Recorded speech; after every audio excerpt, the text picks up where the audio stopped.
అందరికీ నమస్తే. జై శ్రీ అమ్మ భగవాన్.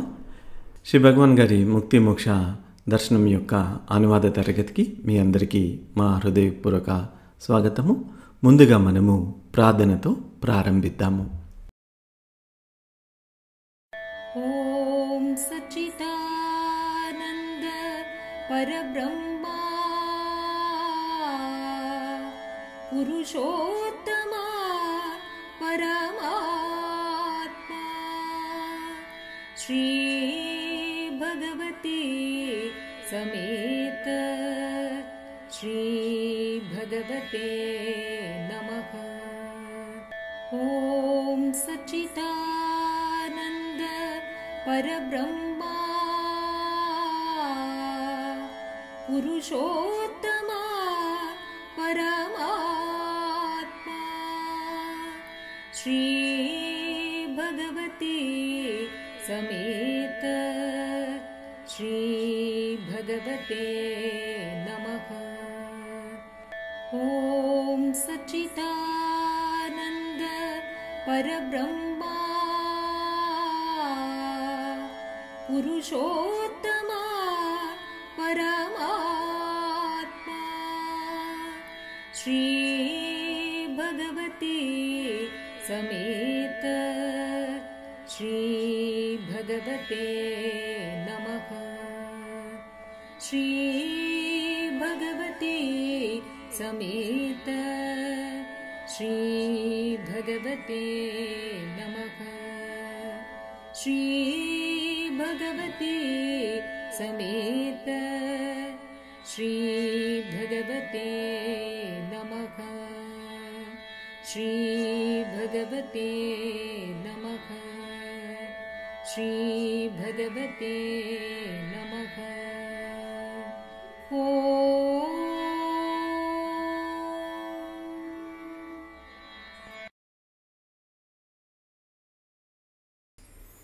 మొదటి ప్రశ్న. పాదప్రణామములు ప్రియమైన శ్రీ భగవాన్.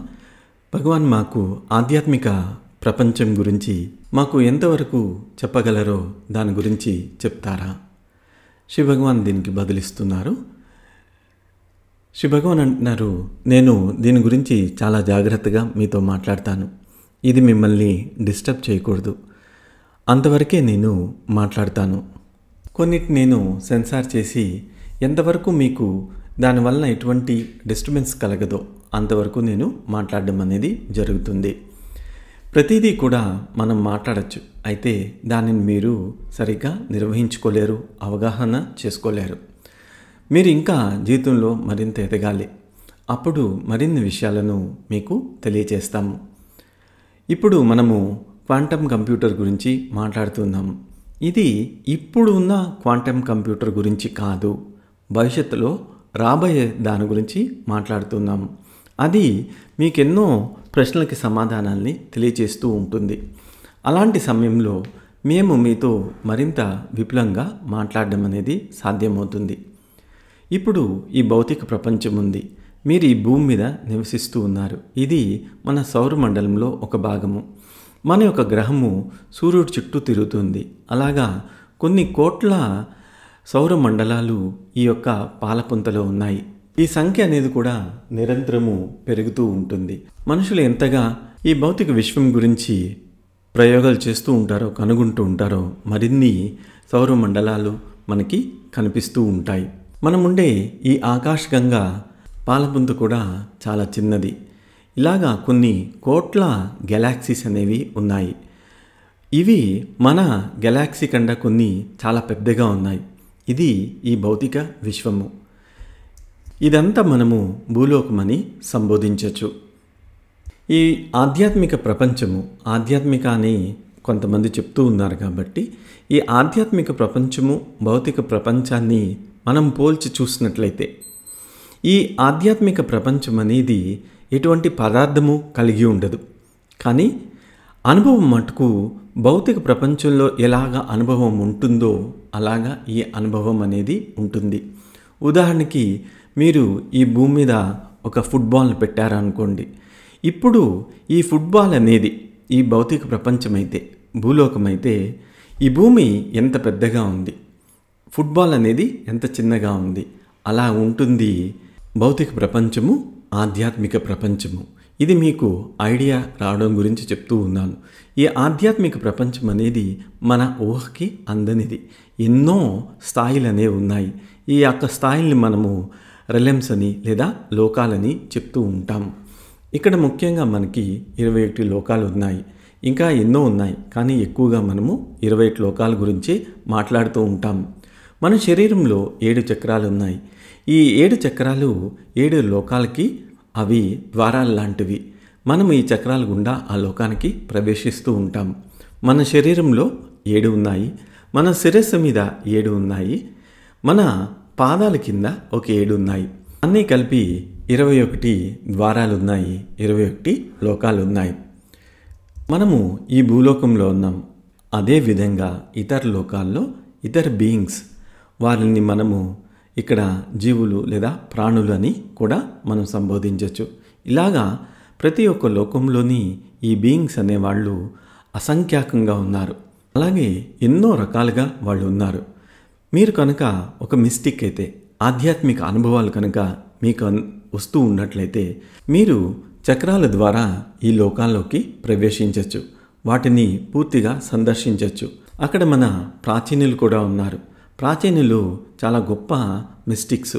వాళ్ళు ఈ లోకాల్లోకి వెళ్ళి వస్తూ ఉండేవాళ్ళు. శ్రీ భగవాన్ అంటున్నారు, ఈ రోజుల్లో చాలామంది మంచి మిస్టిక్స్గా అవుతున్నారు, ఆధ్యాత్మిక అనుభవాలు కలుగుతూ ఉన్నారు. వారు కూడా ఈ లోకాల్లోకి ప్రవేశించి వచ్చి చూస్తూ ఉన్నారు. సుమారు 30 సంవత్సరాల క్రితం అనుకుంటాము మనం ఇది రెగ్యులర్గా చేస్తూ వచ్చున్నాము. అయితే ఇప్పుడు దానిని ఆపేస్తున్నాము. మీరు ప్రత్యక్షంగా అంటే అనుభవపూర్వకంగా వెళ్ళి అది నిజమా కాదా అన్నది మీరు చెక్ చేసుకొని రావచ్చు. అక్కడ ఎన్నో రకాల బీయింగ్స్ ఉన్నారు.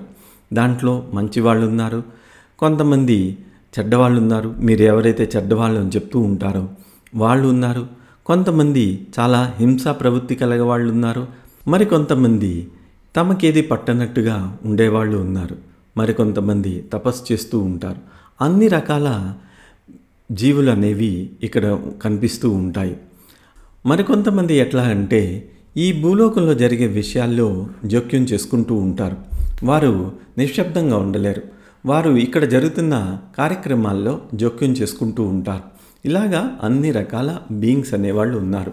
వాళ్ళు మంచి విషయాలు చేయొచ్చు, కొన్ని చెడ్డ విషయాలు కూడా చేయొచ్చు. కొంతమంది ఎంత క్రూరంగా ఉంటారంటే మనుషుల్ని వారు హింసిస్తూ ఉంటారు. ఇది వారికి సంతోషాన్ని కలుగజేస్తూ ఉంటుంది. అన్ని రకాల బీయింగ్స్ అనేవాళ్ళు ఉన్నారు. మీ యొక్క ప్రతిరోజు జరిగే విషయాల్లో, మన యొక్క రాజకీయాల్లో, ఇలా అన్నిట్లోని వాళ్ళు జోక్యం చేసుకుంటూ ఉంటారు. శ్రీ భగవాన్ అంటున్నారు, ఉదాహరణకి అరబిందోని తీసుకుంటాము. వారిని ఖైదు చేస్తున్నారు, చెరసాల్లో పెట్టున్నారు. ఆయన ఒక తీవ్రవాదిలాగా. బ్రిటిష్ వాళ్ళు వాళ్ళని జైల్లో పెట్టించున్నారు. జైల్లో ఉన్నప్పుడు ఆయనకి శ్రీకృష్ణుడి యొక్క దర్శనం జరిగింది.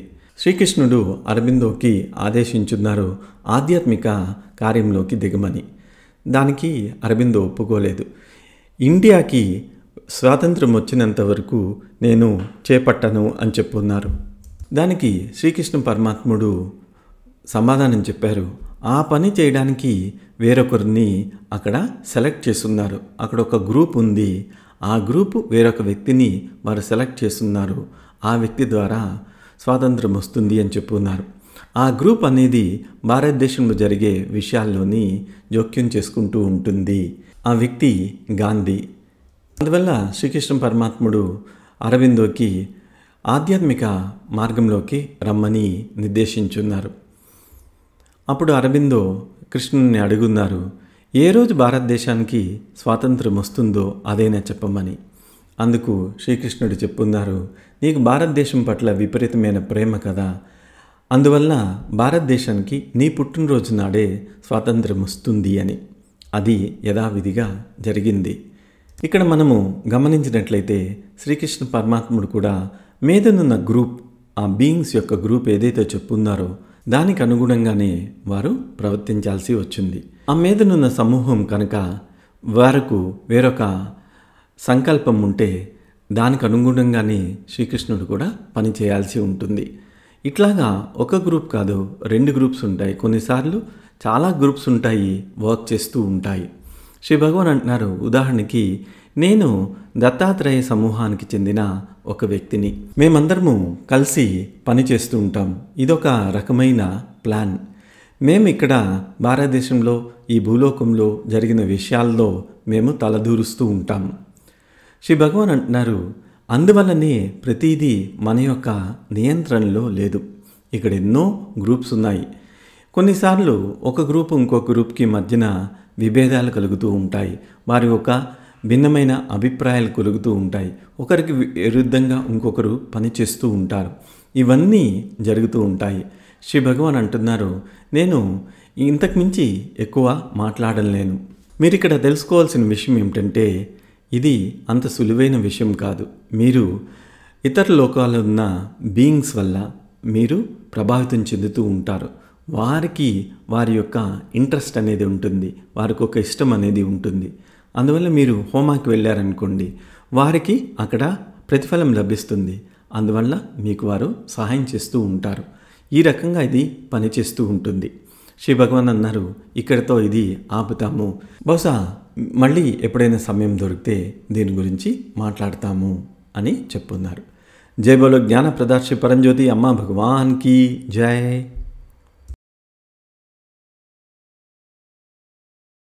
తర్వాత ప్రశ్న, పాద ప్రణామంలో ప్రియమైన శ్రీ భగవాన్, మీరు మీ శక్తిని ఉపయోగించి ఈ ప్రపంచాన్ని తక్షణమే ఎందుకు మార్చలేరు? దానికి శ్రీ భగవాన్ ఈ విధంగా బదిలిస్తూ వచ్చున్నారు. నేను మీకు ఎప్పుడూ చెప్తూ ఉన్నాను, దైవము సర్వవ్యాపి, అంతటా వ్యాపించి ఉన్నారు, సర్వజ్ఞుడు, అన్నీ తెలుసు. ప్రతి దాని గురించి వారికి జ్ఞానం ఉంటుంది, కానీ సర్వశక్తిమంతుడు కాదు. అందువలన నన్ను మీరు దైవము అనుకోండి, నాకు సర్వశక్తి లేదు. అందువల్ల నేను ప్రపంచాన్ని ఎటువంటి శ్రమ లేకుండా మార్చలేను, అది అసాధ్యము. అంతేకాకుండా నేను ముందు చెప్తూ ఉన్నట్లుగా ఎన్నో సమూహాలు పనిచేస్తూ ఉన్నాయి. ఎంతోమంది బీయింగ్స్ ఇక్కడ ఈ పనిలో భాగమై ఉన్నారు. కొంతమంది మంచివాళ్ళు, కొంతమంది క్రూరులు, కొంతమంది హింసా ప్రవృత్తి కలిగిన వాళ్ళు, ఇలాగ ఎన్నో బీయింగ్స్ అనేవి ఉన్నాయి. నేను ఏది కావాలంటే అది ఆలోచించి పనిచేయడం అనేది సాధ్యం కాదు. అదే కనుక సాధ్యమైతే నేను ఎప్పుడో మార్చేసేవాడిని. మీకు ఆధ్యాత్మిక ప్రపంచము ఎలా పనిచేస్తుందన్నది ఐడియా లేదు. దాని యొక్క సైజ్ అనేది మీకు తెలియదు. అక్కడ ఎంతమంది ఉంటారన్నది కూడా తెలియదు. వారు ఎలాంటి వారు అన్నది కూడా తెలియదు. వారు ఇక్కడ జరిగే అన్ని విషయాల్లోని తలదూరుస్తూ ఉంటారు. అందువల్ల నేను సంకల్పించి ఏదైనా చేయాలి అంటే జరగదు. అందువల్లనే నేను చెప్తూ ఉన్నాను, దైవము సర్వశక్తిమంతము కాదు. గొప్ప శక్తి ఉంది, అంత మాత్రాన మీరు సర్వశక్తిమంతులు కాదు. ఒకవేళ దైవము సర్వశక్తివంతమైతే అప్పుడు ఒక్క క్షణంలోనే ఈ ప్రపంచాన్ని మార్చేయచ్చు. అది అసాధ్యము. ఈ రకంగా ఈ విశ్వము నిర్మించబడి లేదు అని శ్రీ భగవాన్ చెప్తూ వచ్చున్నారు. తర్వాత ప్రశ్న, పాద ప్రణామాలు ప్రియమైన శ్రీ భగవాన్, సేవ చేయడం వల్ల మాకు ఎటువంటి ప్రతిఫలం లభిస్తుంది? శ్రీ భగవాన్ ఈ విధంగా జవాబిస్తూ ఉన్నారు, మీరు ఏదైనా చేయండి, ప్రతీదీ కూడా శాశ్వతంగా అది నమోదు చేయబడుతుంది. మంచి చేసిన దాని గురించి, చెడ్డ చేసిన దాని గురించి ప్రతీదీ కూడా ఇక్కడ నమోదు చేయబడుతుంది. ఇది మీకు రాబోయే కొత్త తరం యొక్క క్వాంటమ్ కంప్యూటర్ వచ్చినప్పుడు ఇది ఎలా జరుగుతుంది అన్నది మీకు అర్థమవుతూ ఉంటుంది. అప్పుడు నేను మరింత స్పష్టంగా దీని గురించి మీకు వివరించగలను. ఇప్పటికీ మీరు పూర్తిగా దీన్ని అర్థం చేసుకోలేరు. ఇప్పుడు ఇది ఒక మ్యాజిక్ లాగా మీకు అనిపించవచ్చు. ఇది మీకు రాబోయే రోజుల్లో స్పష్టమవుతూ ఉంటుంది. మీరిప్పుడు ఒక చిన్న చిటిక వేసిన అది రికార్డ్ అవుతూ ఉంటుంది. ఎక్కడ రికార్డ్ అవుతుంది? ఎక్కడ మీరు చిటిక వేసింది నమోదు చేయబడుతుంది అంటే ఈ విశ్వం అంతా కూడా నమోదు చేయబడుతుంది. ఎంతకాలం ఇది ఉంటుంది అంటే ఈ విశ్వం ఉన్నంత వరకు అనంతకాలము ఇది రికార్డ్ చేయబడి ఉంటుంది. ఇది ఎలా సాధ్యమవుతుంది? ఇది మనము కొత్త క్వాంటమ్ కంప్యూటర్ వచ్చినప్పుడు దీన్ని మనము అర్థం చేసుకోగలము. అప్పటిదాకా మీరు నిరీక్షించాలి. ఇప్పుడు మీరు ఏదైనా ఒక సేవ చేస్తున్నారు, దానికి ప్రతిఫలం అనేది వస్తుంది. ఏదైనా మీరు ఒక చెడ్డ పని చేశారు, దానికి శిక్ష అనేది లభిస్తూ ఉంటుంది.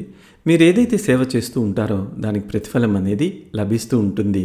అది కొన్నిసార్లు ఈ భూలోకంలోనే జరుగుతుంది, కొన్నిసార్లు ఈ భూలోకాన్ని విడిచిన తర్వాత కూడా మీకు లభిస్తూ ఉంటుంది. ఇది మనము చిన్నగా ఆరంభించుందాము. భక్తి జ్ఞాన యజ్ఞాల్లో సత్యలోకంలో మీకు మరిన్ని అనుభవాలను ఇస్తూ ఉంటాం. మీరు మరణించిన తర్వాత ఎక్కడ వెళ్తారు, ఎలా ఉంటారు అన్నది మీకు చూపించబోతూ ఉన్నాం. ఈ అనుభవాలన్నీ మీకు కలుగుతూ ఉంటాయి. మీకు అక్కడ మీరు ఏమేమి సేవ చేస్తున్నారో అన్నీ చూపించబడతాయి. ఉదాహరణకి మీరు ఏదైనా ఒకరోజు పూజకు వెళ్ళారు, అక్కడ మీరు అరటిపండుని తీసుకువెళ్ళారు, అది కూడా మీకు చూపించబడుతుంది. ఏ రోజు ఏ సమయంలో మీరు ఎలాంటి పూజ చేశారు, ఎలాంటి అరటిపండు తీసుకువెళ్ళారు అన్నది కూడా మీకు చెప్పబడుతూ ఉంటాయి. ఈ రికార్డ్స్ అన్నీ కూడా మీకు తక్షణమే అందుబాటులో ఉంటాయి. అంతేకాకుండా దానికి ప్రతిఫలం కూడా ఏం లభించబోతుందో అన్నది మీకు చెప్పబడుతూ ఉంటుంది. ఆ లోకంలో మీకు ఎలాంటి ప్రతిఫలం లభించబోతుంది అన్నది కూడా చూపించడం జరుగుతుంది. సేవ చేయకుండా ఊరికిన అట్లా వెళ్తే అది జరగదు. మీరు సేవ చేయలేదని కూడా నమోదు చేయబడుతుంది. కొన్ని రకాల సేవలకు మీకు ఇక్కడే ప్రతిఫలం అనేది లభిస్తూ ఉంటుంది. ఇక్కడ కొంతమందికి లభిస్తాయి, మరణించిన తర్వాత మరికొంతమందికి మీద లోకాల్లో లభిస్తూ ఉంటాయి. మీద లోకాల నుంచి మీరు మీ బంధువులతో మాట్లాడుతూ ఉండొచ్చు, స్నేహితులతో మాట్లాడుతూ ఉండొచ్చు, భూలోకంలో ఉన్న వాళ్ళతో అక్కడ జీవితం ఎలా ఉందని, ఎలా మీరు జీవితాన్ని అనుభూతి చెందుతున్నారని, ఏం సేవ చేస్తే మీకు ఏం ఫలం వచ్చిందని, ఇవన్నీ కూడా మీరు మాట్లాడుతూ ఉంటారు. ఒక భక్తుడికి, ముస్లిం భక్తుడికి ఇండియా నుంచి కాదు వేరే దేశంలోంచి వచ్చారు. భర్త మరణించాడు. మరణించిన తర్వాత భార్యని ఆయన కాంటాక్ట్ చేశాడు.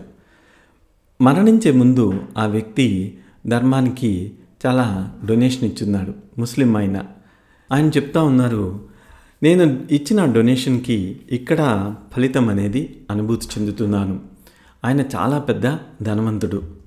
అందువల్ల తన భార్యకు చెప్తూ ఉన్నారు, ప్రతి సంవత్సరము మీరు ఇలాంటి విరాళాలు ఇస్తూ ఉండాలి, నాకు ఇక్కడ దాని ఫలాలు లభిస్తూ ఉంటాయి. వారు ముస్లిం ఫ్యామిలీ, ఇప్పుడు అందరూ భక్తులుగా మారిపోయి ఉన్నారు. వారు ప్రతి సంవత్సరము ఇలాగా విరాళాన్ని ఇస్తూ ఉంటారు. ఈ భూలోకంలో ఏమైతే జరుగుతూ ఉంటుందో అదంతా కూడా నమోదు చేయబడుతూ ఉంటుంది. అదన్నీ ఒక క్రమ పద్ధతిలో అందించడం అనేది జరుగుతూ ఉంటుంది.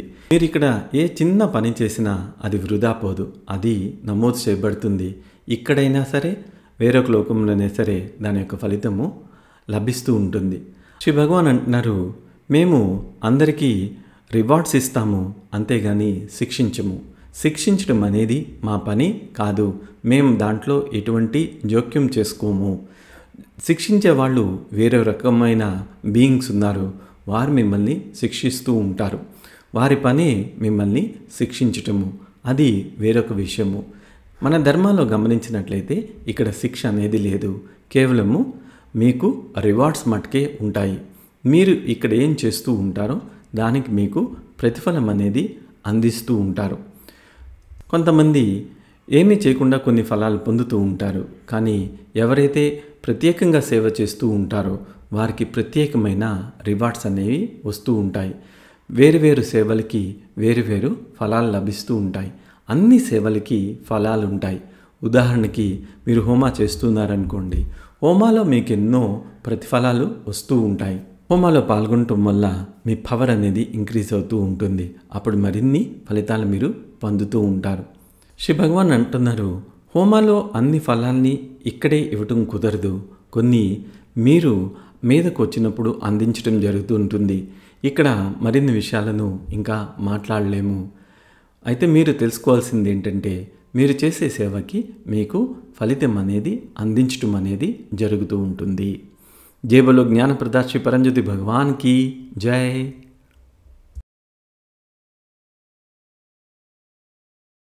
తర్వాత ప్రశ్న, పాదప్రణామములు నా ప్రియమైన శ్రీ భగవాన్. శ్రీ భగవాన్, నేను ధర్మాలో ఆరంభంలో ఉన్నప్పుడు నాకు బలమైన అంతర్యామిని ఉండేది. ఈ రోజుల్లో మనము మూలమంత్ర మారుస్తూ ఉన్నాము. ఒకసారి పరంజ్యోతి కల్కిని, పరంజ్యోతి భగవతిని, పరంజ్యోతి అమ్మ భగవాన్ని ప్రార్థన చేయమని చెప్తూ ఉన్నారు. ఇది నాకు ఒక కన్ఫ్యూషన్ క్రియేట్ చేస్తూ ఉంది. ఇక్కడ దైవంతో బంధం అనేది ముఖ్యమా, బంధం అనేది ముఖ్యమా? దయచేసి తెలియచేయండి, ఎలా ప్రార్థన చేయాలో అని అడుగుతూ ఉన్నారు. శ్రీ భగవాన్ ఈ విధంగా బదులిస్తూ వచ్చున్నారు. అన్నిటికంతా ముఖ్యమైంది బంధము. మీరు ఎలా ప్రార్థన చేస్తూ ఉన్నారు అన్నది, ఎవరిని ప్రార్థన చేస్తున్నారు అన్న దాని మీద ఆధారపడి ఉంటుంది. ఉదాహరణకి మీరు పరంజ్యోతికి ప్రార్థన చేస్తున్నారనుకోండి, అక్కడ ఒక రకమైన ప్రార్థనా విధానం ఉంటుంది. అమ్మ భగవాన్కి ప్రార్థన చేస్తున్నారనుకోండి, అక్కడ మరొక మార్గం ఉంటుంది. మీరు కల్కిని ప్రార్థన చేస్తున్నారనుకోండి, అక్కడ ఇంకొక మార్గం ఉంటుంది. మీరు శ్రీకృష్ణ పరమాత్ముడిని ప్రార్థన చేస్తున్నారనుకోండి, అక్కడ మరొక విధానము ఉంటుంది. మీరు రాముడిని ప్రార్థిస్తే మరొక విధానం ఉంటుంది. మీరు ఎవరిని కావాలన్నా మీరు ప్రార్థించుకోవచ్చు. అయితే అది ఆ దైవం మీద ఆధారపడి ఉంటుంది.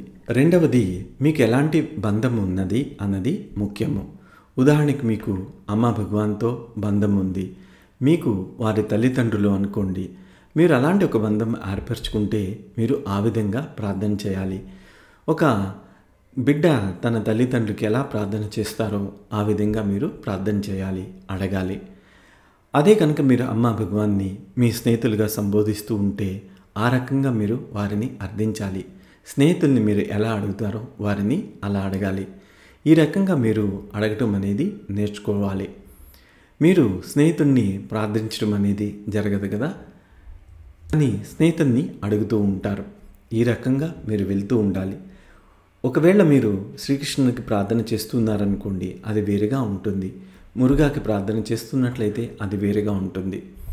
ఇదంతా కూడా మీకు ఎలాంటి ఒక బంధం ఉంది అన్న దాని మీద ఆధారపడి ఉంటుంది. ఎలాంటి వారిని ప్రార్థిస్తున్నారనేది ఆధారపడి ఉంటుంది. దీని మీద ఆధారపడే ప్రార్థన అనేది ఉంటుంది. ప్రార్థన అనేది బంధం మీద ఆధారపడి ఉంటుంది. అప్పుడు అన్నీ లభిస్తూ ఉంటాయి. ఇక్కడ సమస్య ఏంటంటే మీకు బంధం లేదు. మీకు మీ తల్లిదండ్రులతో, భార్యాభర్తల మధ్యన, పిల్లలతోని బంధం అనేది చాలా వీక్గా ఉంది. ఈరోజు ప్రపంచంలో చూసినట్లయితే కుటుంబాల మధ్యన ప్రేమ ఉండట్లేదు, బంధం ఉండట్లేదు. అలాంటి సందర్భంలో భగవంతుడితో మీకు బంధం అనేది ఎలా ఉంటుంది? దైవం మీద కూడా మీకు ఎన్నో సందేహాలు ఉన్నాయి.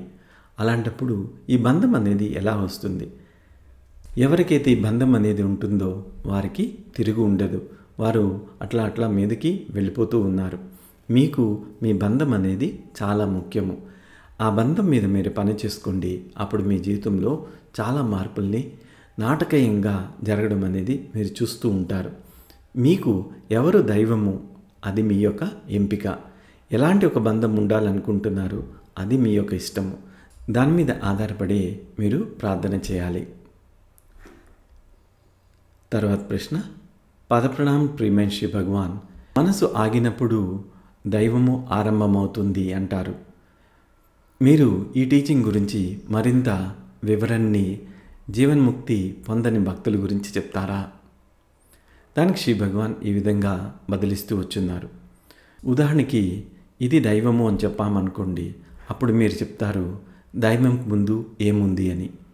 తర్వాత మీకు మరొకటి చూపిస్తాము, ఇది దైవము అని చెప్పారు అనుకోండి, అప్పుడు మళ్ళీ ప్రశ్న అడుగుతుంది దీనికి ముందు ఏముందని. దీనికి అంతం అనేది లేదు. మీరు ఈ రకంగా మాట్లాడుతూనే ఉంటారు. మీరు చిట్ట చివరిది అంతిమమైంది ఏదైనా ఉందా అని అడుగుతూ ఉంటారు. దాన్ని మనము దైవం అని అంగీకరిస్తూ ఉంటాము. అయితే అది కారణము ఫలితముకి అతీతంగా ఉంటుంది. ఇంగ్లీష్లో చెప్పాలంటే కాజ్ అండ్ ఎఫెక్ట్. కారణం ఉంటుంది, ఫలితం ఉంటుంది. ఏదైతే కారణము ఫలితంకి పరిధిలో ఉంటుందో దానికి మునుపు మరొక కారణం అనేది ఉండాలి. ఆ కారణంకి ఫలితానికి మళ్ళీ మునుపు కారణము ఫలితము ఉండాలి. ఈ రకంగా అది వెళ్తూ ఉంటుంది. చిట్ట చివరికి వెళ్ళినప్పుడు పరమ సత్యము అని చెప్తాము, లేదా అల్టిమేట్ అని చెప్తూ ఉంటాము. అది ఈ కాజ్ అండ్ ఎఫెక్ట్కి అతీతంగా ఉండాలి. మనం ఏదైతే కారణము ఫలితంకి భ్రమణంలో ఉంటుందో అప్పుడు ఖచ్చితంగా అది స్పేస్ అండ్ టైంలో ఉండాలి. స్పేస్, అంతరిక్షము, కాలంకి పరిధిలో ఉండాలి. మీరు ఉదాహరణకి ఆలోచిస్తున్నారనుకోండి, అక్కడ స్థలం ఉంటుంది, సమయం ఉంటుంది. ఉదాహరణకి నేను నిన్న బెంగళూరులో ఉన్నాను. ఇక్కడ బెంగళూరు అనేది స్థలము, నిన్న అనేది సమయము. మీరు స్థలము సమయము లేకుండా ఆలోచించలేరు. సమయానికి స్థలానికి మీరు బందీ అయిపోయి ఉన్నారు. మీరు ఈ రెండిటికి మధ్యలోనే ఆలోచించగలరు. ఇవి లేకుండా మీరు ఆలోచించలేరు.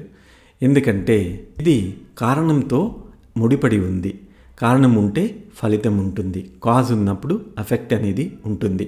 మీరు ఏదైతే దైవం అని సంబోధిస్తూ ఉన్నారో, దైవం అనేది కారణాతీతుడు, కారణం లేకుండా ఉన్నవాడు. సమయము స్థలము లేకుండా ఉన్నవాడు. సమయము స్థలము దైవాన్ని తాకలేదు. ఆలోచన అనేది సమయముకి స్థలానికి లోబడి ఉంటుంది. ఈ ఆలోచన అనేది వెళ్ళిపోవాలి. ఆలోచన వెళ్ళిపోవడం అంటే మనస్సు అనేది ఆగిపోవడము. మనస్సు ఆగిపోయినప్పుడు మీకు ఎలా తెలుస్తుంది?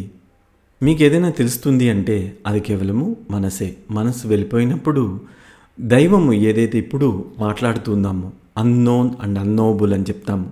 తెలియనిది, తెలుసుకోలేనిది. ఎందుకంటే అక్కడ ఆలోచన లేదు. సమయానికి స్థలానికి అతీతంగా ఉంది.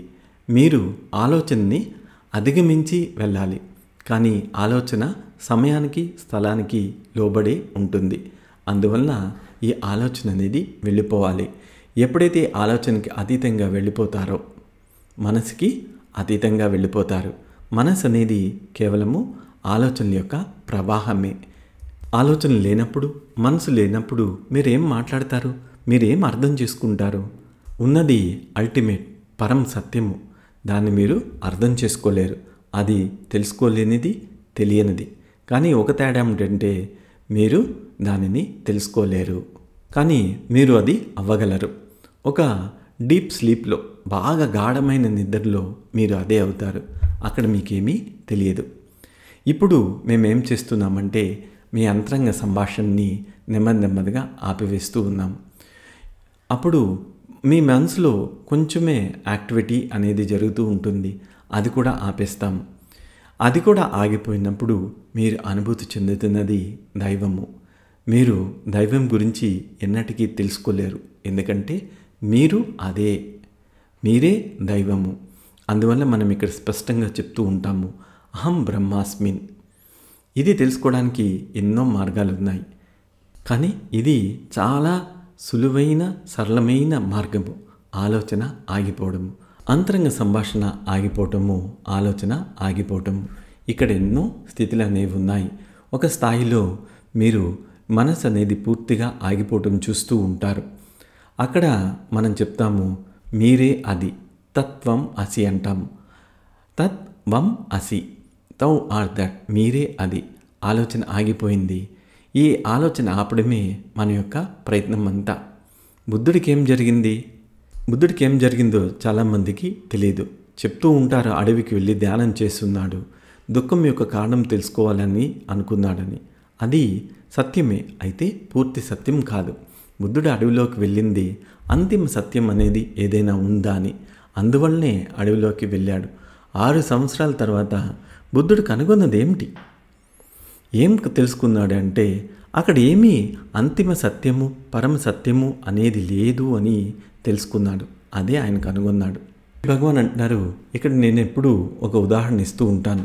అక్కడ ఒక గది ఉంది, అక్కడ ప్రజలు ఉన్నారు, వారికి తాళం ఇవ్వబడింది. వారు ఆ గదిని తెరుచుకొని లోపల డోర్ తెరుచుకొని లోపల ఏముందో చూడొచ్చు అని. అక్కడ మిస్ వరల్డ్ ఉంది. ఎవరైతే గది తలుపులు తెరిచి చూస్తారో వాళ్ళు ఆవిడిని పెళ్లి చేసుకోవచ్చని. ప్రతి ఒక్కరూ ఆ తాళాలు పట్టుకొని ఆ డోర్ని తెరవడానికి ప్రయత్నిస్తూ ఉన్నారు. ఎంతోమంది యువకులు ఆ ద్వారాన్ని తెరవడానికి ప్రయత్నిస్తూ ఉన్నారు. ఎందుకంటే ఆ మిస్ వరల్డ్ని వివాహం చేసుకోవచ్చని. దాంట్లో ఉన్న ఒక మనిషి మటుకు నిజంగా మిస్ వరల్డ్ ఉందా లేదా అన్నది ధృవీకరించుకోవడానికి అక్కడున్న తాళము రంధ్రం ద్వారా చూస్తున్నాడు. అక్కడ ఏమీ లేదు. ఏమీ లేకపోవడం వల్ల తను ఏదైతే కావాలి అనుకున్నాడో అది ఆగిపోయింది. మిస్ వరల్డ్ గురించి ఆరాటము ఆగిపోయింది. అదేవిధంగా బుద్ధుడికి కూడా జరిగింది. ఆయన కనుగొన్నాడు, పరం సత్యం అనేది లేదు. అదే ఆయనకి మిస్ వరల్డ్. ఆ తర్వాత ఆయన నిశ్శబ్దం అయిపోయాడు. ఆయన లోపల ఆరాటమంతా ఆగిపోయింది. అది బుద్ధుడు. ఆ ఆరాటం ఆగిపోవటమే బుద్ధుడు. మీరు ప్రతి క్షణము ఆరాటపడుతూ ఉన్నారు, సాధించాలని ప్రయత్నిస్తూ ఉన్నారు. ఇది కాకపోతే ఇంకొకటి కాకపోతే ఇంకొకటి అని బుద్ధుడికి ఆరాటమంతా ఆగిపోయింది. అంతిమ సత్యము అనేది లేదు అని చూస్తున్నాడు. అంతిమముగా ఉన్నది తెలియనిది, తెలుసుకోలేనిది. మీరు అది అవ్వగలరు, మీరు దానిని తెలుసుకోలేరు. శ్రీ భగవాన్ అంటున్నారు, మనం ఇది మాట్లాడుకుంటూ వెళ్తూ ఉండొచ్చు అని చెప్పి ఈ ప్రశ్నకి ఇక్కడితో సమాధానం ముగిస్తామని చెప్పున్నారు. జై బలో జ్ఞాన ప్రదాత శ్రీ పరంజ్యోతి భగవాన్కి జై. తర్వాత ప్రశ్న, పాదప్రణామములు ప్రియమైన శ్రీ భగవాన్. క్రితంసారి క్లాస్లో శ్రీ భగవాన్ చెప్పున్నారు, సహస్రనామ హోమంలో మాకు ప్రెజెన్స్ యొక్క అనుభవము వరంగా ఇవ్వబడుతుంది అని. ప్రెజెన్స్లో జీవించడం అంటే ఏంటి? ప్రెజెన్స్లో జీవించడానికి అంతర్యామికి తేడా ఏమిటి అని అడుగున్నారు. దానికి శ్రీ భగవాన్ ఈ విధంగా బదిలిస్తూ ఉన్నారు. ఇక్కడ మీరు అంతర్యామితో అనుసంధానం అవ్వాలి. మీరు అంతర్యామితో మాట్లాడచ్చు. అంతర్యామిన్ అనేది చాలా చిన్న గొంతు మాటలు మీకు వినిపిస్తూ ఉంటాయి. ఈ రకంగా మీకు వస్తూ ఉంటుంది. అంతర్యామిన్ ఒక పెద్ద మాటలతోని మీకు వినిపించదు, చాలా చిన్న మాటగా మీకు వినిపిస్తూ ఉంటుంది. ఇది కూడా మీకు లోపల వినిపిస్తూ ఉంటుంది. ఎవరితోనైనా మీరు సెల్ ఫోన్లో మాట్లాడుతున్నారనుకోండి, ఎలా మీకు లోపల వినిపిస్తుందో అట్లాగా అంతర్యామితో మాట్లాడుతూ ఉంటారు. ఉదాహరణకి మీరు మీ నాన్నగారితో సెల్ ఫోన్లో మాట్లాడుతున్నారు అనుకోండి, ఇది అలాంటిది. ఇప్పుడు మీ నాన్నగారు ఇంటికి వచ్చున్నారు, మీ నాన్నగారు మీ పక్కన కూర్చొని ఉన్నారు. మీరు మీ నాన్నగారి యొక్క ఉనికిని అనుభూతి చెందుతారు. అదేవిధంగా భావించి చూడండి, అంతర్యామిన్ భౌతికంగా అవుతారు. మీ పక్కన వచ్చి కూర్చుంటారు. అప్పుడు ఎలాంటి అనుభూతి మీకు కలుగుతుంది? ఇది మీ నాన్నతో మీరు ఫోన్లో మాట్లాడడం లాంటిది.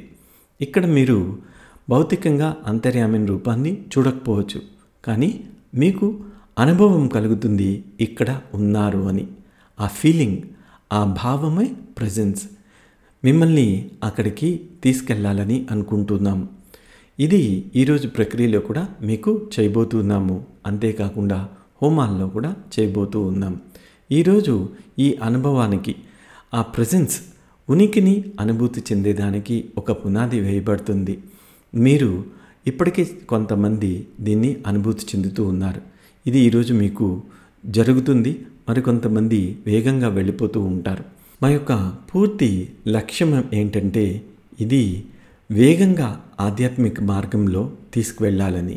అప్పుడు అంతర్యామిన్ మీకు అవసరము. ఉదాహరణకి ఆనంద స్థితి, నవ్వుతూ ఉంటారు. ఆనందము నిరంతరము ఒక ఆనంద స్థితి ఉంటుంది. ఇది మొదటి మెట్టు. ఇది మీకు ఇవ్వటం జరిగింది. తర్వాత స్వయం ఇచ్చ అనేది లేకపోవడము, అది కూడా మీకు చెప్పుందాము. ఇదొక మెట్టు. ఇప్పుడు మనము మూడో దాంట్లోకి చైతన్యం యొక్క ఉనికిని అనుభూతి చెందడానికి మనము వెళ్తూ ఉన్నాం. మీరు చైతన్యాన్ని అనుభూతి చెందుతారు. చాలామంది గొప్ప ఋషులు, మునులు ఇలాంటి దాన్ని అనుభూతి చెందున్నారు. మిమ్మల్ని అక్కడికి తీసుకువెళ్ళాలని అనుకుంటున్నాము. అప్పుడు మరింత హయ్యర్ లెవెల్స్లోకి మీరు వెళ్తారు. ఈ ప్రయాణం అనేది అంతం లేనిది. ఇక్కడ మీకు ఒక ఉదాహరణ ఇస్తాను. అంతర్యామిని యొక్క ప్రెజెన్స్ అనేది ఎలా ఉంటుందనేది మీకు ఒక ఐడియా వస్తుంది. మీరు ఏ దేవుడితో అయితే మాట్లాడుతున్నారో వారు మీ పక్కన వచ్చి ఉంటారు. అది కొన్నిసార్లు భౌతికంగా ఉంటుంది. కొన్ని వింతైన విషయాలు కూడా జరుగుతూ ఉంటాయి. ఇది ఒక స్థలంలో, ఒక ఊరిలో, భారతదేశంలో జరిగింది. వీరికి అంతర్యామి చాలా భౌతికం అయిపోయి ఉన్నారు. ఈయన తాగుబోతు. ఆయన భార్య ఎప్పుడూ ప్రార్థన చేస్తూ ఉండేది, భగవంతుడా మా ఆయన్ని తాగుడు నుంచి విముక్తి చేయండి అని. అప్పుడేం జరిగింది? ఈ వ్యక్తి యొక్క అంతర్యామిన్ భౌతికం అయిపోయి ఉన్నారు. ఆయన చాలా సంతోషంగా ఉన్నారు. ఆయన తాగడానికి వెళ్ళేవారు. ఆయనతో పాటు భగవాన్ కూడా వెళ్తూ ఉండేవారు. భార్యకి ఇది చాలా దుఃఖాన్ని కలిగించింది. భగవాన్, నేను మీకు సహాయం చేయమంటే మీరు వారితో భౌతికంగా వెళ్ళి తాగుతున్నారు. ఒక నెల అట్లాగా జరిగింది. ఆయన పూర్తిగా తాగటము ఆపేశాడు. ఇక్కడ అంతర్యామిన్ ఆ భక్తుడితో ఉండేవారు. భౌతికమైన అంతర్యామిన్ ఆయనతో కలిసి తాగలేదు, ఆయన సమక్షంలో ఉండేవారు అంతే. ఆ సమక్షంలో ఉండటం వల్ల, ఉనికిని అనుభూతి చెందడం వల్ల అతను పూర్తిగా మారిపోయాడు. జీవితం అంతా మారిపోయింది. శ్రీ భగవాన్ అంటున్నారు, ఇక్కడ మరిన్ని విషయాల్ని చెప్పడము జరగదు. ఆయన మన భారతీయుడే. అంతర్యామిన్ ప్రజెన్స్ ఈ రకంగా మీకు సహాయం చేస్తూ ఉంటుంది. ఒక తాగుబోతు పూర్తిగా పరివర్తన చెందడమే కాదు, తాగడం ఆపేశాడు. ఆ తర్వాత ఆ వ్యక్తి ఆధ్యాత్మికంగా చాలా ఎదిగున్నాడు. ఇది ఆ ప్రెజెన్స్, ఉనికి యొక్క ప్రభావము. ఇది మిమ్మల్ని ఉన్నత స్థితిలోకి తీసుకువెళ్తూ ఉంటుంది. మిమ్మల్ని ఈ రకంగా ముందుకు తీసుకెళ్లాలని అనుకుంటున్నాము. మీరు ప్రెజెన్స్ని, ఆ ఉనికిని అనుభూతి చెందుతారు. ఈరోజు మీరు ప్రాసెస్లో ఇది మీరు ప్రయత్నించాలి. మీకు ఇది ఎలా ఉంటుంది అన్నది ఎటువంటి ఐడియా లేదు. నెమ్మదిగా ఇది మీకు అలవాటైనప్పుడు మీరు చాలా వేగంగా పురోగతి చెందుతారు అని శ్రీ భగవాన్ చెప్తూ వచ్చున్నారు. తర్వాత ప్రశ్న, పాదప్రణామం ప్రియమైన శ్రీ భగవాన్. మేము మానసిక ఆధ్యాత్మిక దుఃఖం నుంచి ఎలా బయటికి రాగలము, వీటిని మీరు వివరించండి అని అడుగుతున్నారు. శ్రీ భగవాన్ ఈ విధంగా బదులిస్తూ వచ్చున్నారు. ఇది ఎప్పుడు సాధ్యమవుతుంది అంటే మీరు జీవన్ముక్తులైనప్పుడు. మీరు జీవన్ముక్తులైనప్పుడు మానసిక దుఃఖం అనేది పూర్తిగా వెళ్ళిపోతుంది. దాంతోపాటు ఆధ్యాత్మిక దుఃఖం కూడా వెళ్ళిపోతుంది. ప్రతిదీ వెళ్ళిపోతుంది. మీరు సంపూర్ణ జీవన్ముక్తులవుతూ ఉంటారు. దీనికే మీకు పూర్తి ఆశీర్వాదము లభిస్తూ ఉంటుంది. శ్రీ భగవాన్ అంటున్నారు, మీకు తెలియాల్సిన విషయం ఏమిటంటే వేల మంది భక్తులు ఇలాంటి స్థితిని అనుభూతి చెందుతూ ఉన్నారు. వారు ఇండియాలోని, కెనడాలోని, రష్యాలోని, చైనాలోని, యుఎస్లోని ఉన్నారు. ప్రపంచవ్యాప్తంగా ఇలాంటి స్థితిని అనుభూతి చెందుతున్న భక్తులు ఉన్నారు. పూర్తిగా జీవన్ముక్తులై ఉన్నారు. ఇది భారతదేశమే కాదు, ఎన్నో దేశాల్లో ఇది సంభవించింది అని చెప్తూ వచ్చున్నారు. తర్వాత ప్రశ్న, పాదప్రణామం ప్రియమైన శ్రీ భగవాన్. ఆనంద స్థితుల్ని ప్రసాదించినందుకు మీకు ఎనలేని కృతజ్ఞతలు. శ్రీ భగవాన్, మీరు వివిధ ఆనంద స్థితుల గురించి వివరణ ఇవ్వగలరా? సచ్చిదానంద స్థితి అంటే ఏమిటి? ధన్యవాదాలు శ్రీ భగవాన్ అని భక్తులు అడుగుతూ ఉన్నారు. దానికి శ్రీ భగవాన్ ఈ విధంగా బదిలిస్తూ వచ్చున్నారు. ఎన్నో ఆనంద స్థితులు ఉన్నాయి. ఒకటా రెండా, ఎన్నో స్థితులు ఉన్నాయి. మనము వీటికి పేరు పెడుతున్నాము ఆనంద స్థితులు అంతే. సచ్చిదానంద స్థితి అనేది చాలా గొప్ప స్థితి. ఇక్కడ చాలామంది అనుభూతి చెందుతూ ఉన్నారు. మా యొక్క అంతిమ ఉద్దేశం కూడా మిమ్మల్ని సచ్చిదానంద స్థితిలోకి తీసుకువెళ్ళడమే. ఆనంద స్థితి మీరు మొదట్లో గమనించినట్లయితే మీకు లోపల నవ్వు అనేది కలుగుతూ ఉంటుంది. ఇది మిమ్మల్ని సచ్చిదానంద స్థితిలోకి తీసుకువెళ్ళేదానికి సహాయం చేస్తూ ఉంటుంది. ఈ స్థితి కలిగినప్పుడు మీకు ఏవైతే పరిష్కారం కాని సమస్యలు ఉన్నాయో అవన్నీ పరిష్కారం అయిపోతూ ఉంటాయి. మీకు సమస్యలు ఎందుకు వస్తున్నాయి అంటే మీ యొక్క అంతరంగంలో ఉన్న చైల్డ్, పిల్లవాడు ఉంటారు. ఇన్నర్ చైల్డ్ అని చెప్తూ ఉంటాము. ప్రతి ఒక్కరి లోపల ఇలాగా అంతరంగంలో ఇన్నర్ చైల్డ్ అనేది ఉంది. ఇది మీరు మరణించేంత వరకు ఉంటుంది. మీకు ఏవైతే సమస్యలు వస్తున్నాయో ఇవన్నీ ఆ పిల్లవాడికి కలిగిన గాయాల నుంచే వస్తున్నాయి. వాటినే మీరు మోసుకుంటూ ఉన్నారు. ఇన్నర్ చైల్డ్ అనేది ఒక ఐడియా రావడం గురించి మీకు ఒక ఉదాహరణ తెలియచేస్తాను. మీకు చాలామందికి ప్రెసిడెంట్ ట్రంప్ గురించి తెలుసు. మీరు అతని యొక్క ప్రవర్తన చూసినట్లయితే అది తన యొక్క ఇన్నర్ చైల్డ్, అతని లోపలున్న ఆ పిల్లవాడి యొక్క ప్రవర్తన. ఆ యొక్క పిల్లవాడు నిన్ను నియంత్రించలేరు, కంట్రోల్ చేయలేరు. అందువల్లనే ఆ రకంగా ఆ ట్రంప్ అనే వ్యక్తి ప్రవర్తిస్తూ ఉన్నారు. అతన్ని కనుక మనము 2 రోజులు ఆపకుండా ఆనంద స్థితిలో ఉంచాము, నవ్వుతూ ఉన్నారనుకోండి, అప్పుడు అతని లోపలున్న ఇన్నర్ చైల్డ్ పూర్తిగా గాయాల నుంచి నయమైపోతారు. అతని ప్రవర్తన మారిపోతుంది. ప్రపంచం పట్ల అతని యొక్క దృక్పథము మారిపోతుంది. ప్రతిదీ మారిపోతుంది. అది ఎందువల్లంటే ఈ ఇన్నర్ చైల్డ్ హీల్ అవటం వల్ల. ఒక సందర్భంలో వాళ్ళ అమ్మగారు కూడా అతని గురించి కామెంట్ చేస్తున్నారు. పిల్లవాడిగా ఉన్నప్పుడు అతని యొక్క నోరు సరిగ్గా ఉండేది కాదు అని. ప్రెసిడెంట్ ట్రంప్ గురించి ఈ విధంగా వాళ్ళ అమ్మ చెప్పున్నారు. ఈ రకంగా ఇన్నర్ చైల్డ్ వల్ల కొన్ని లాభాలు పొందున్నారు, కొన్ని నష్టాలు పొందున్నారు, కొన్ని సమస్యలు కూడా వచ్చున్నారు. ప్రతి ఒక్కరి లోపల ఇన్నర్ చైల్డ్ అనేది ఉంది. ఇన్నర్ చైల్డ్ అనేది హీల్ అవ్వాలి. ఉదాహరణకి మీకు ప్రస్తుతం ఒక ఆర్థిక సమస్య ఉంది. ఇది మీ యొక్క చిన్నతనంలోంచి వచ్చి ఉంటుంది. మీ చిన్నతనంలో మీకు ఏదో కావాలని కోరుకున్నారు, అది మీ అమ్మ నాన్న మీకు ఇవ్వలేదు, మీ దగ్గర నుంచి తీసుకువెళ్ళిపోయారు. అప్పుడు మీ లోపల ఉన్న ఆ ఇన్నర్ చైల్డ్కి గాయమైంది. ఆ గాయాన్ని అనుభవించడానికి అంటే మళ్ళీ అనుభవించడానికి అది ప్రయత్నిస్తూ ఉంటుంది. అందువల్ల మీకు ఆర్థిక సమస్య అనేది కలుగుతూ ఉంటుంది. ఆ గాయాన్ని అనుభూతి చెందడానికి మీరు ఎన్ని హోమాలు చేయొచ్చు, ఏ రకమైన హోమాలను చేయొచ్చు, ఏది పనిచేయదు. ఎప్పటి వరకైతే మీ అంతరంగంలో ఇన్నర్ చైల్డ్ అనేది హీల్ అవ్వదో అప్పటి వరకు ఈ సమస్యలు అనేవి పరిష్కారం అవ్వదు. మీరు ఎంతగా లోపల బిగుసుకుపోయి ఉంటారో ఆ బిగుసిపోవడం అనేది ఓపెన్ అప్ అవ్వాలి, విచ్చుకోవాలి. అందువల్లే మేము ఈ ఆనంద స్థితిని ఇస్తూ ఉంటున్నాము. నవ్వాలి. ఆ నవ్వటంలోని లోపల హీలింగ్ అనేది జరుగుతుంది. ఆ చైల్డ్ అనేది హీల్ అవుతూ ఉంటుంది. ఈ స్థితి మీకు ఇవ్వటం జరుగుతుంది. ఇది గాయం మీద మందు పూయటం లాంటిది. ఎప్పుడైతే మీకు నయం అయిపోయిందో, లోపల గాయం నయమైపోయిందో, మీరు మీ ఆర్థిక సమస్యల నుంచి బయటకు వచ్చేస్తారు.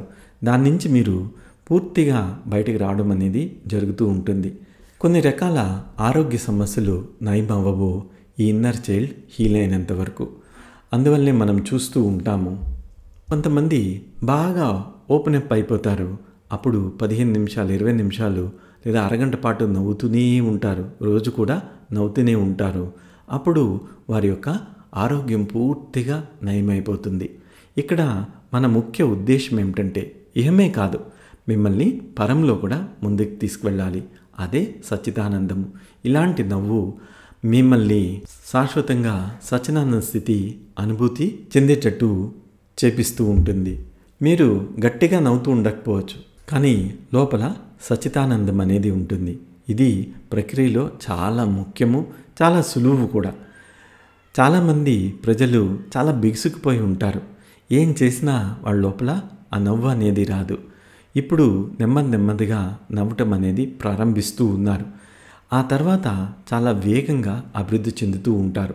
ఇది మీకు చాలా సీరియస్ సాధన. ఈ స్థితి మీకు కలిగినప్పుడు మీ జీవితంలో ఎంతో మార్పుని మీరు చూస్తారు. మీకు ఈ ఆనందం అనేది కలగాలి. అప్పుడు ఆ లోపలున్న పిల్లవాడు పూర్తిగా ఓపెన్ అప్ అవుతాడు. లేదంటే చాలా టైట్గా ఉంటారు. ఎంతగా మీరు బిగుసుకుపోయి ఉంటారో అన్ని సమస్యలు మీకు కలుగుతూ ఉంటాయి. మీరు ఎంతగా లోపల స్వేచ్ఛగా ఉంటారో అన్ని తక్కువ సమస్యలు అనేవి ఉంటాయి. మిమ్మల్ని గమనించినట్లయితే మీ లోపల చాలా బిగుసుకుపోయి ఉన్నారు. మీ చైల్డ్ లోపల చాలా బిగుసుకుపోయి ఉన్నారు. ఇది మీ ముఖం మీద ప్రతిబింబిస్తూ ఉంటుంది. కొంతమంది నవ్వలేరు. చిరునవ్వు కూడా వాళ్ళ ముఖం మీద కలగదు. దానికి మనమేమీ చేయలేం. శ్రీ భగవాన్ అంటున్నారు, కొంతమంది ప్రజలు నా దగ్గరికి వస్తూ ఉంటారు. నేను వాళ్ళని నవ్వించడానికి ప్రయత్నిస్తూ ఉంటాను. ఏం చేసినా కూడా వాళ్ళు నవ్వరు. లోపల ఆ ఇన్నర్ చైల్డ్ అనేది అంతగా బిగుసుకుపోయింది. ఆ చైల్డ్ని ఓపెన్ అప్ చేయాలి. జీవన్ముక్తి పొందిన వ్యక్తికి అంతరంగంలో ఆ చైల్డ్ పూర్తిగా స్వేచ్ఛతో ఉంటారు. అందువల్ల మీరు చాలామంది జీవన్ముక్తి పొందిన వ్యక్తుల్ని నవ్వుతూ చూస్తూ ఉంటారు. ఆ నవ్వుని మీరు భరించలేరు. వారు ప్రజల మధ్యలో ఉన్నప్పుడు చాలా డిగ్నిఫైడ్గా ఉంటూ ఉంటారు, చాలా నిశ్శబ్దంగా ఉంటారు. కానీ వారు ఒంటరిగా ఉన్నప్పుడు లేదా ఒకరిద్దరు వ్యక్తులతో ఉన్నప్పుడు ఆనంద స్థితిలోకి వెళ్ళిపోతూ ఉంటారు. మీరు ఆ నవ్వుని భరించలేరు, పారిపోతూ ఉంటారు ఆ గదిలోంచి. అక్కడ అనుభవం కలుగుతుంది. ఆ లోపల ఉన్న చైల్డ్ నవ్వుతూ ఉంటుంది. అందువల్ల మేము మీకు ఇలాంటి లాఫింగ్ బుద్ధ స్థితిని ఇవ్వాలని ప్రయత్నిస్తూ ఉన్నాము. ఆ స్థితిని చాలామందికి అందించున్నాము. అక్కడ మీకు ప్రశాంతత కలుగుతుంది, సమృద్ధి కలుగుతుంది, ఇతరుల పట్ల ప్రేమ అనేది కలుగుతూ ఉంటుంది. ఇవన్నీ ఆరంభమవుతాయి అని శ్రీ భగవాన్ చెప్తూ వచ్చున్నారు. జయ బలో జ్ఞానప్రద శ్రీ పరంజ్యోతి భగవాన్కి జై. తర్వాత ప్రశ్న, పాదప్రణామములు ప్రియమైన శ్రీ భగవాన్, మా ఇహాన్ని పరాన్ని మేము ఎలాగా సమతుల్యపరచుకోవాలి? ధన్యవాదాలు శ్రీ భగవాన్. ఈ ప్రశ్నకి శ్రీ భగవాన్ ఈ విధంగా బదిలిస్తూ ఉన్నారు. ఇక్కడ మేము ఎటువంటి సమతుల్యత గురించి మాట్లాడటం లేదు, అలాంటిది ఎటువంటిది లేదు. ఈ ధర్మంలో ఇహము పరము అని మనం వేరు చేసి మాట్లాడము. కానీ ఇహము పరము అనేవి రెండు ముఖ్యమే. మనము ఇహం గురించి మాట్లాడిన ఇహంని మీరు నెరవేర్చుకుంటూ ఉన్నప్పుడు ఆధ్యాత్మిక మార్గంలో కూడా మీరు ముందుకు వెళ్తూ ఉంటారు. అందువల్ల ఇహాన్ని వేరుగా పరాన్ని వేరుగా మనము మాట్లాడడం అనేది ఉండదు. మీరు ధనం గురించి వెంటపడుతూ ఉన్నారు, ధనం సంపాదించుకోవాలని ప్రయత్నిస్తూ ఉన్నారు. ఇది కూడా ఆధ్యాత్మికతే. మీరు చాలా మంచి క్వాలిఫికేషన్ పొందాలని, పేరు పొందాలని, వాళ్ళు అవ్వాలని అనుకోవచ్చు. ఇది నేను అన్నది లోపల కోరుకుంటూ ఉంటుంది. ఇది సరైనదే. మీరు ఆ మార్గంలో వెళ్ళండి, అది కూడా ఆధ్యాత్మిక మార్గమే. అంతేగాని ఇహంలోకి వెళ్ళొద్దని మనం చెప్పటం లేదు. అలాంటి బ్యాలెన్స్ అనేది కూడా మనం మాట్లాడటం లేదు. ఎంతగా మీరు ఇహాన్ని నెరవేర్చుకోవాలనుకుంటున్నారో అంతగా నెరవేర్చుకోండి. శ్రీ భగవాన్ అంటున్నారు, ఎంతోమంది రాజులు జీవన్ముక్తులై ఉన్నారు, చివరికి మీరు ఇక్కడికి రావటం జరుగుతుంది, అదే పరంలోకి. మన హిందూ ధర్మంలో ఏముంది? మొదటగా ధర్మం ఉంది. పిల్లలకి ధార్మికంగా ఉండమని బోధిస్తూ ఉంటాం. ఆ తర్వాత ఐశ్వర్యాన్ని సంపాదించమని చెప్తూ ఉంటాము. ధనం లేకపోతే, ఐశ్వర్యం లేకపోతే మీరు కోరికలు కామ అనేది ఎలా తీర్చుకుంటారు? మీ కోరికల్ని నెరవేర్చుకోవాలి. అందుకనే నేను ధనం గురించి అందరినీ ఆశీర్వదిస్తూ ఉంటాను, మీ యొక్క కోరికలు నెరవేర్చుకుంటారని. ఆ తర్వాతే మనము ముక్తి మోక్షాన్ని తీసుకొస్తాము. ముక్తి అనేది మీరు జీవించున్నప్పుడు అనుభూతి చెందేది, మోక్షం అనేది మరణించిన తర్వాత మీకు కలిగేది. మీరు ఒక లోకం తర్వాత ఒక లోకంకి వెళ్తూ ఉన్నట్లయితే అది మోక్షం అని చెప్తాము. కిందకి మీరు రారు, మీదకి వెళ్తూనే ఉంటారు. ఉదాహరణకి మీరు ఒక లోకానికి వెళ్ళారు, అక్కడ మరణించారు, ఆ తర్వాత మీది లోకానికి వెళ్తారు. అంటే ఆ లోకం నుంచి మీకు మోక్షం అనేది లభించింది. ఒకవేళ మీరు భూలోకంలోకి వచ్చినట్లయితే అది మోక్షం కాదు. మనము ధర్మ, అర్థ, ధనంతోని మనము ఆరంభిస్తూ ఉంటాము, కోరికల్ని నెరవేరుస్తూ ఉంటాము. అందువల్లే అమ్మ భగవాన్ బ్లెస్ చేస్తూ ఉంటారు. చాలామంది యువకులు వస్తూ ఉంటారు, నేను పలానా అమ్మాయిని పెళ్లి చేసుకోవాలని బ్లెస్ చేయమని అడుగుతూ ఉంటారు.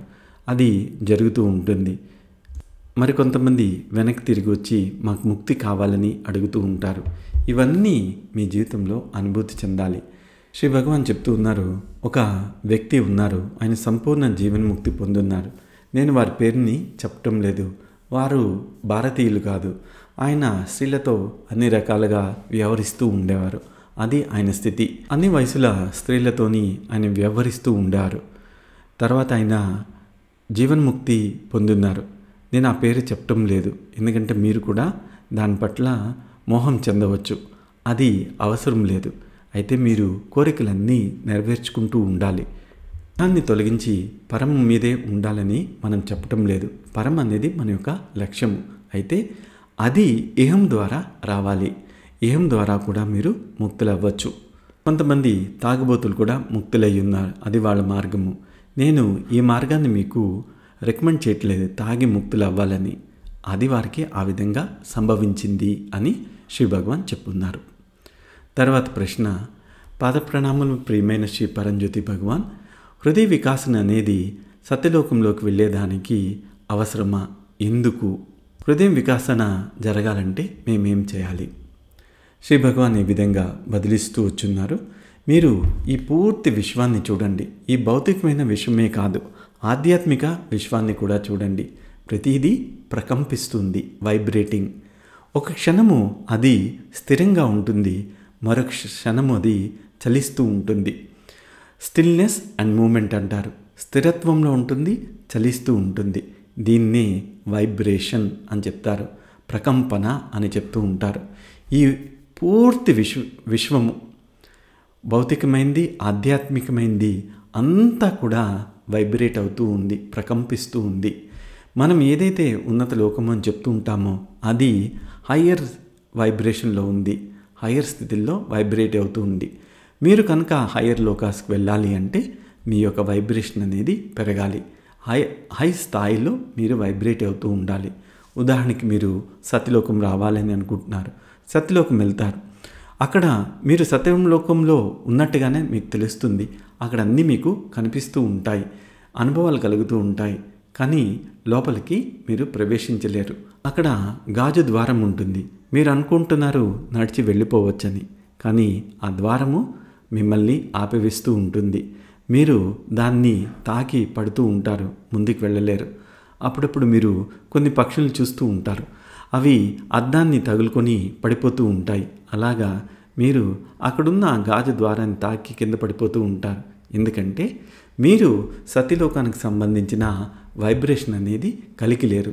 అందువల్ల మీరు లోపలికి ప్రవేశించలేరు. మీకు కనిపిస్తూ ఉంటాయి అక్కడ ఉద్యానవనాలు, పువ్వులు, ప్రతి క్షణము రంగురంగులుగా మారే పువ్వులు అన్నీ కనిపిస్తూ ఉంటాయి.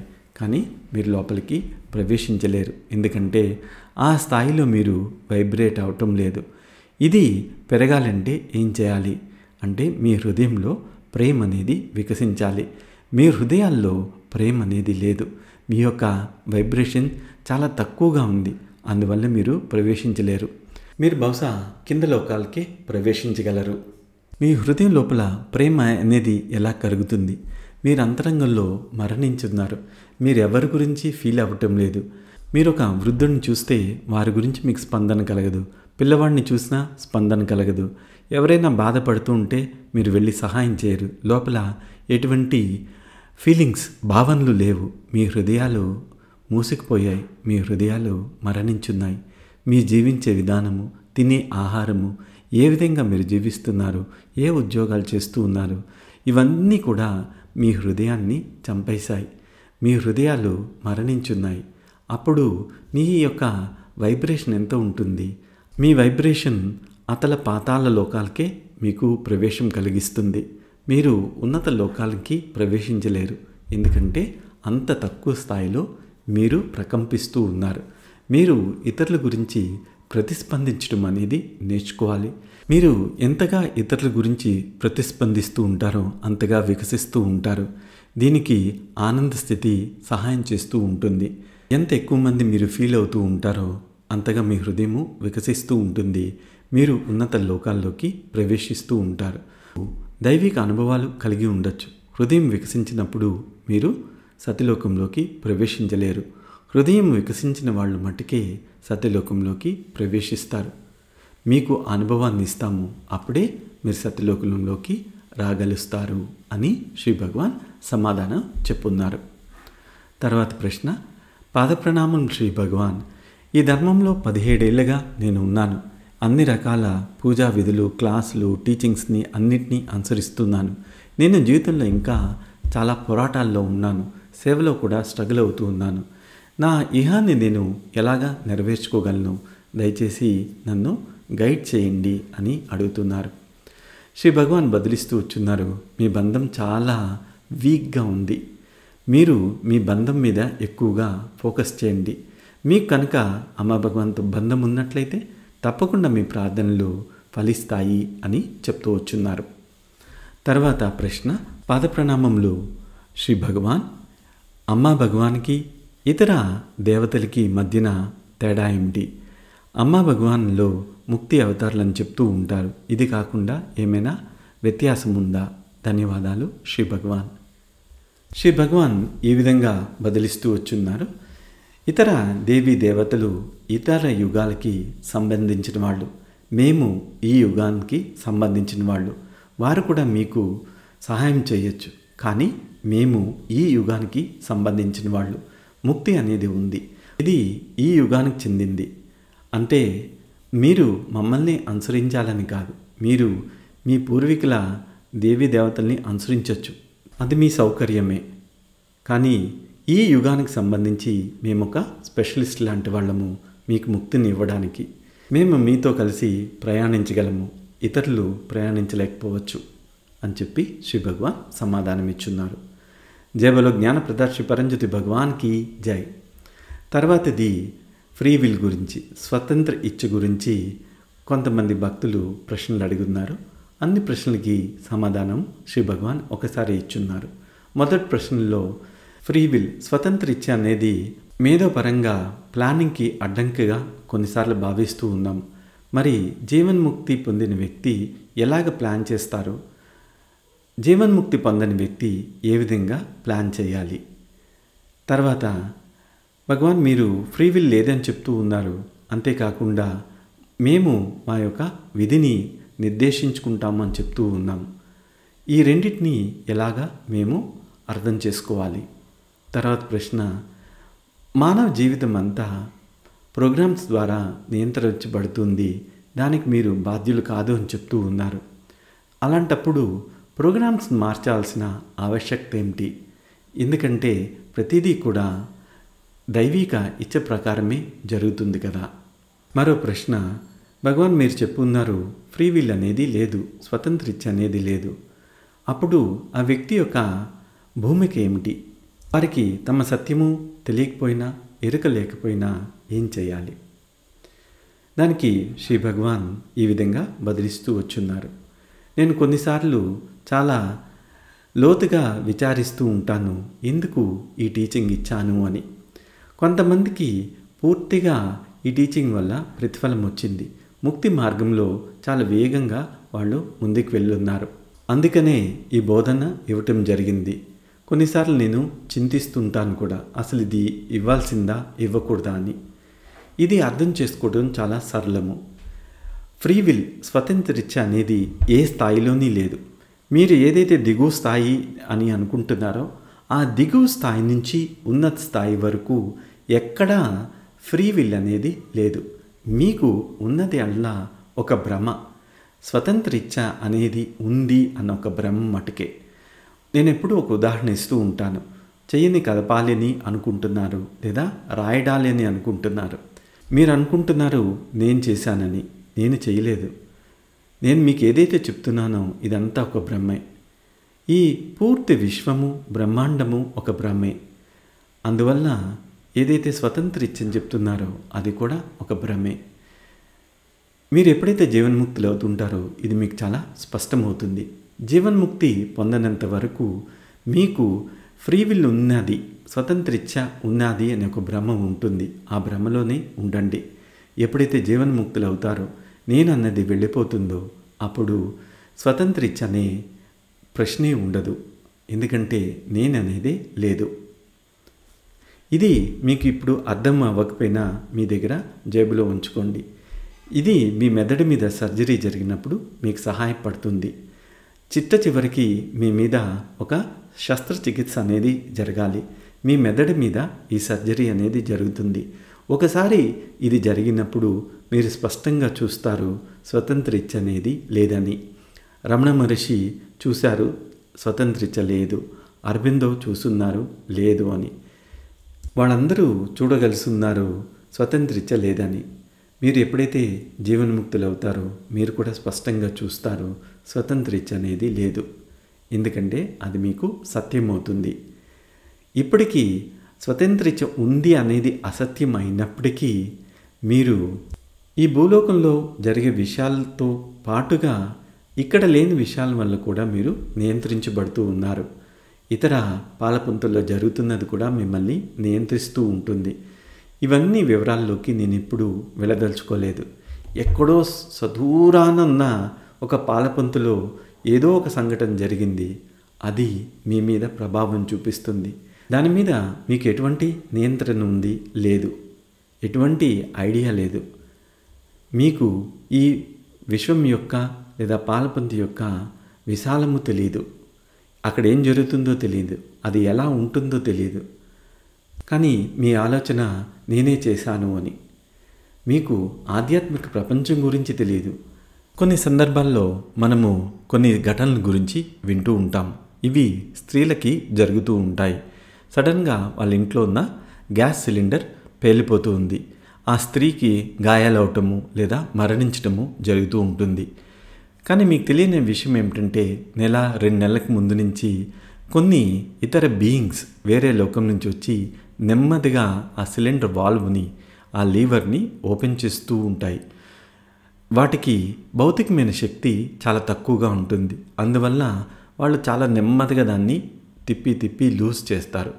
ఒకరోజు ఆ గ్యాస్ అనేది పూర్తిగా లీక్ అయ్యి ఆ స్త్రీ చనిపోవాలని వాళ్ళు అట్లా చేస్తూ ఉంటారు. వాళ్ళు అక్కడ ఆ విధంగా పనిచేస్తూ ఉంటారు. మీకు దీని గురించి ఎటువంటి ఐడియా ఉందా? లేదు. మీరు కేవలము అది ఒక ప్రమాదము అని చెప్తారు. కానీ ఇది ఉద్దేశపూర్వకంగా ప్లాన్ చేయబడింది ఇతర లోకాల్లో, ఆ స్త్రీని అట్లా తీసుకువెళ్ళిపోవాలని. అదేవిధంగా వర్షం వస్తుంది, ఒక చెట్టు కొమ్మ ఏదో విరుగుతుంది. అక్కడ గమనించినట్లయితే కొన్ని బీయింగ్స్ అక్కడ జాగ్రత్తగా పనిచేస్తూ ఉంటాయి. నెమ్మదిగా ఆ చెట్టు కొమ్మని అవి వీక్ చేస్తూ ఉంటాయి, నరుకుతూ ఉంటాయి. ఫైనల్గా మీరు ఒకరోజు మోటార్ సైకిల్లోనో కారులోనో వెళ్తూ ఉన్నప్పుడు ఆ కొమ్మ విరిగి మీ మీద పడుతుంది, మీకు గాయాలవుతాయి లేదా మరణిస్తూ ఉంటారు. దీని గురించి మీకేమైనా తెలుసా? తెలీదు. అదేవిధంగా ఎన్నో విషయాలు ఈ విశ్వంలో జరుగుతున్నాయి, వాటి గురించి మీకు ఎటువంటి ఐడియా అనేది లేదు. కానీ మీరు అనుకుంటున్నారు ఇది నా స్వతంత్ర ఇచ్చ అనేది. కానీ దీని గురించి ఎంతోమంది బీయింగ్స్ వర్క్ చేస్తూ ఉన్నారు మిమ్మల్ని పూర్తి చేయాలని కూడా. శ్రీ భగవాన్ అంటున్నారు ఇలాగ ఎన్నో విషయాల్ని మాట్లాడుతూ ఉండొచ్చు, అదంతా ఇప్పుడు అవసరం లేదు. మీరు ఒకసారి జీవన్ముక్తులైనప్పుడు ఫ్రీ విల్ అనేది వెళ్ళిపోయినప్పుడు మీరు చూడటం అనేది జరుగుతూ ఉంటుంది. శ్రీ భగవాన్ అంటున్నారు ఈ టీచింగ్ కూడా మీ దగ్గర భద్రంగా ఉంచుకోండి. మీ మీద బ్రెయిన్ సర్జరీ జరిగినప్పుడు ఇది మీకు సహాయపడుతుంది.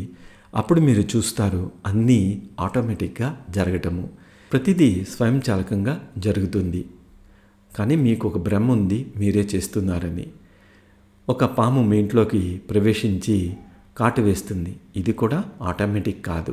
ఊరికనే అది జరగటం లేదు, మీరు ఆలోచిస్తున్నారంటే దాని వెనకతల ఎంతోమంది పనిచేస్తూ ఉంటారు. ప్రస్తుతానికి మీరు ఈ విధంగానే జీవించండి, మీకు స్వతంత్ర ఇచ్చుందన్న భ్రమలోని అంతే. ఒకసారి జీవన్ముక్తులైనప్పుడు మీకు స్వతంత్ర ఇచ్చ లేదు అన్నది మీరు చూస్తారు. అప్పుడు జీవితంతో కలిసి ప్రవహిస్తూ ఉంటారు. చివరి ప్రశ్న. పాదప్రణామం ప్రియమైన శ్రీ భగవాన్, మేము నిరంతరము మహిమలతో జీవిస్తూ ఉన్నాము, దీనికి మీకు ధన్యవాదాలు శ్రీ భగవాన్. మేము తెలుసుకోవాలని అనుకుంటున్నాము, శ్రీ భగవాన్ హృదయాన్ని మేము సృజించాలి అంటే మేమేం చేయాలి? మాకు ఇప్పటి వరకు చేసిన వాటి అన్నిటికీ మా కృతజ్ఞతలు అని తెలియజేస్తూ ఉన్నారు. దానికి శ్రీ భగవాన్ ఈ విధంగా బదిలిస్తూ వచ్చున్నారు.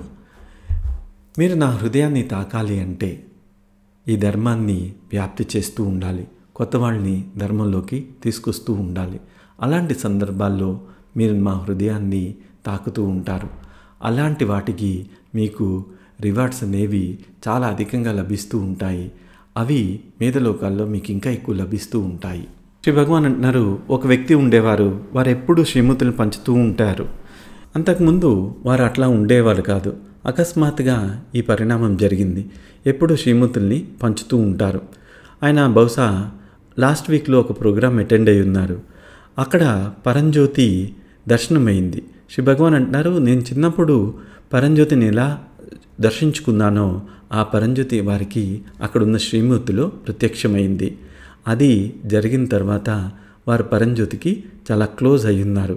వారు చేస్తున్న సేవకి ప్రతిఫలమే పరంజ్యోతి ప్రత్యక్షమై ఉంటారు అని చెప్పున్నారు. తర్వాత ప్రక్రియ గురించి మాట్లాడుతూ ప్రక్రియలో మీరు ప్రెజెన్స్ని, ఉనికిని అనుభూతి చెందాలి, ఇది సంకల్పము అని చెప్పున్నారు. ఈ ఉనికిని అనుభూతి చెందేదానికి ఈరోజు ప్రక్రియలో మనం పునాది వేస్తున్నాము. ఇది ఎప్పుడైనా మీకు సంభవించవచ్చు అని చెప్పున్నారు. లవ్ యూ ఆల్ అని చెప్పున్నారు. శ్రీ భగవాన్ అంటూ ఉన్నారు నేను ఏదైతే ప్రేమని వ్యక్తం చేస్తున్నానో అది అనుభూతి చెందే స్థాయికి మీరందరూ రావాలి అని చెప్తూ ఉన్నారు. జై బోలో జ్ఞానప్రద శ్రీ పరంజ్యోతి అమ్మ భగవాన్కి జై. ఇంతటి జ్ఞానాన్ని ప్రసాదించిన శ్రీ పరంజ్యోతి అమ్మ భగవాన్కి మన కృతజ్ఞతలు వ్యక్తం చేసుకుందాము. ఓం సచ్చిదానంద పరబ్రహ్మా పురుషోత్తమ పరమాత్మా శ్రీ భగవతి సమేత శ్రీ భగవతే నమః. శ్రీ భగవతి సమేత శ్రీ భగవతే నమః. శ్రీ भगवती समेत श्री भगवते नमः। श्री भगवते नमः। श्री भगवते नमः। ओम।